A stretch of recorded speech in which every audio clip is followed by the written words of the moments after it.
raindrop. Drop top, smoking, no cooking the hot box.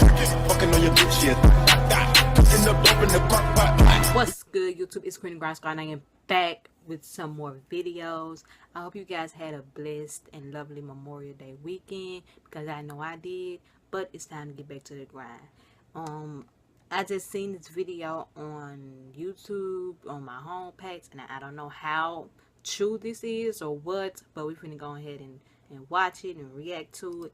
This is Lil Snupe's mother with the truth behind the murder and his upcoming documentary. So we're finna go ahead and see what she's talking about.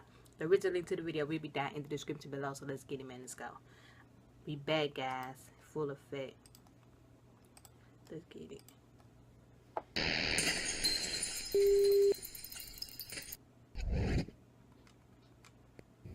Mama Snupe, how you doing? I'm doing good. What's up? I'm doing good. Well, thank you. Welcome to Break the Bank TV. She tatted the fuck up, nigga. Ooh-wee. It was a pleasure to have you this weekend. It's Mother's Day weekend, so happy Mother's Day. And so, for everybody who don't know, you are Darren Ross's mother, also known as Lil Snupe.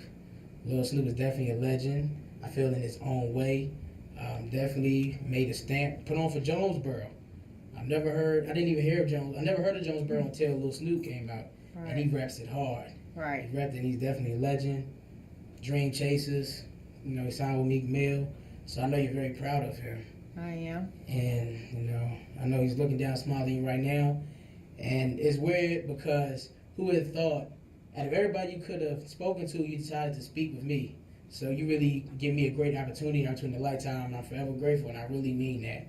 And I just thank you for this, because it's amazing. I'm stoked right now. Yeah, it was my pleasure to give you a chance, because everybody started from somewhere, and hopefully, you know, me seeing you and who you are, you definitely headed to the top. So just keep your faith and keep pushing. All right, well, thank you very much. I really appreciate it.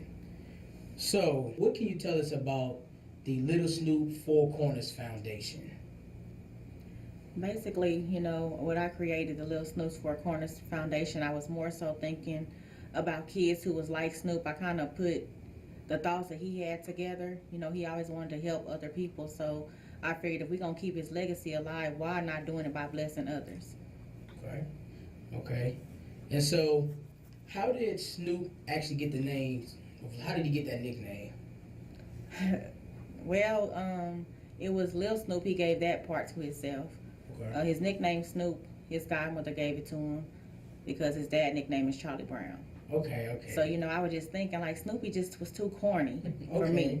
So we wasn't going to do Snoopy, and she was like, just call him Snoop. Okay. You know, so Snoop just stuck with him. Okay. So I see the correlation. That's a good story. So, of course, a few years ago, Snupe was murdered, and I know that as a mother, you never expect to get that call.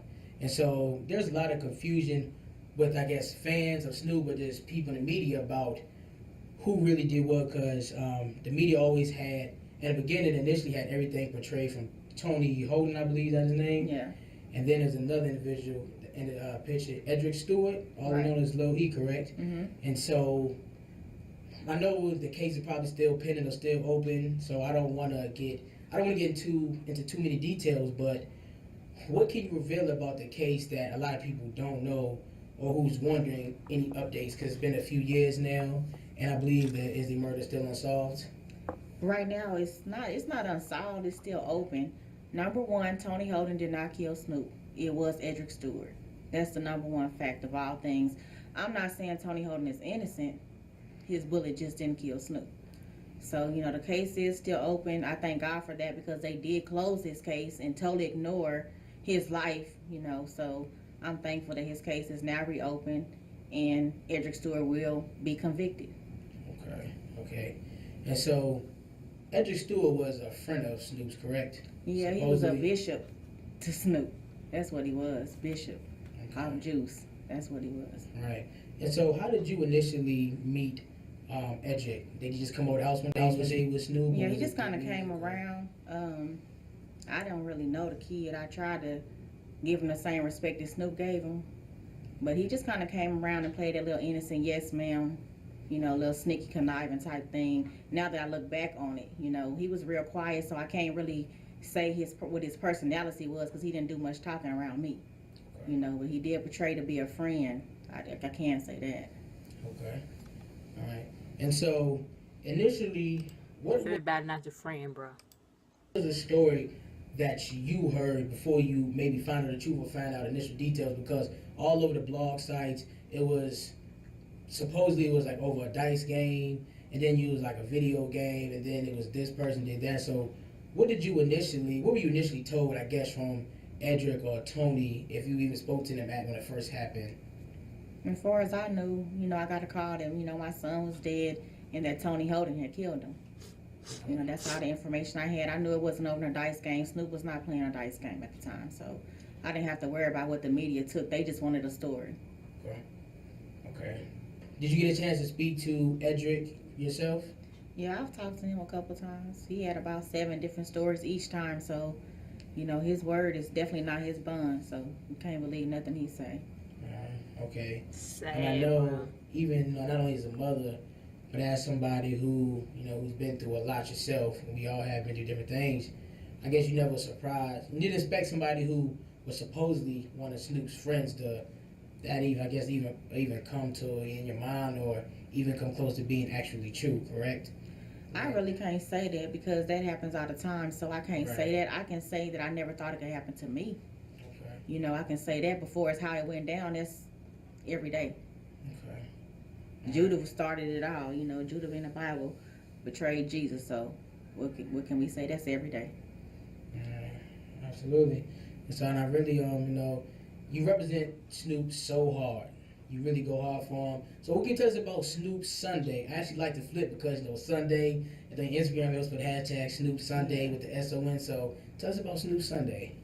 I just, I know like Snoop's spiritual side as far as everything, Snoop Sunday just sounded so good. And then we had to pick a day, so why not S with Snoop? It was just meant to be like that, you know what I'm saying? So we just try to rep for him every day, but that Sunday is just a special day for him. And I think more than myself created that day, more so like the fans and supporters, they kind of help enhance that day as well. Okay.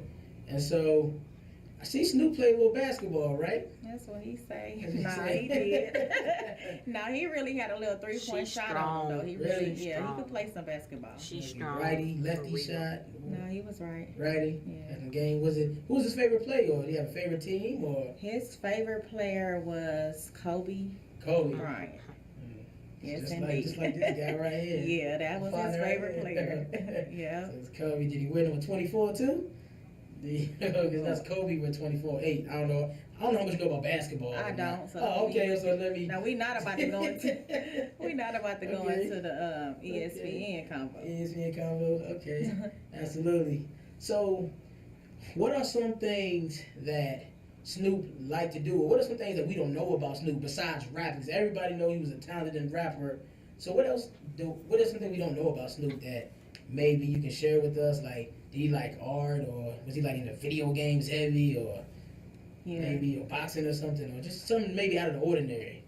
I mean, Snoop, he liked basketball. He liked to just be the class clown. Like you could just, if there was a conversation going on, he probably the only one standing up, doing all the little, everything, the movements, the gestures. So, yeah, he had a personality of his own. At the same time, he just recognized people, so he could read people real good. We have that little gift where we could just read through people. Before that, you're going to get a laugh out of Snoop. That was a good thing about him. He kept the life of everybody going. Mm-hmm. Okay. And so, you have a documentary coming out with Little Snoop. And so, what can you reveal about the documentary? Like, will it have any maybe special appearances or cameos? Any type of what locations you may have filmed it in, or what can you reveal about it? First, I can tell y'all it's gonna be the bomb.com. But no, for real, basically, just everybody that Snoop had pretty much involvement with in the hip hop game was involved in it. They show major love. You're gonna get a chance to know who a Darren is. You'll get a chance to see how a Darren turned into Lil Snoop. So it's just so many different things. Everybody will finally get the facts about his case. Details will be on the documentary. So it's just so much to look forward to on the documentary. Man, she's strong. It takes like heart to sit there and talk about your son after he's been murdered over some BS. You feel me? Then it was his own friend. We heard it from the mother now. It was his own friend. Like snakes, bro. You gotta watch your back these days. You really do. But make sure you guys spin that like button up, man. The original link to the video will be down in the description below. Don't forget to find me on Twitter, Snapchat. Y'all already know what that's gonna be. Without further ado, it's Queen Grind Squad, bro, and I'm out. Peace.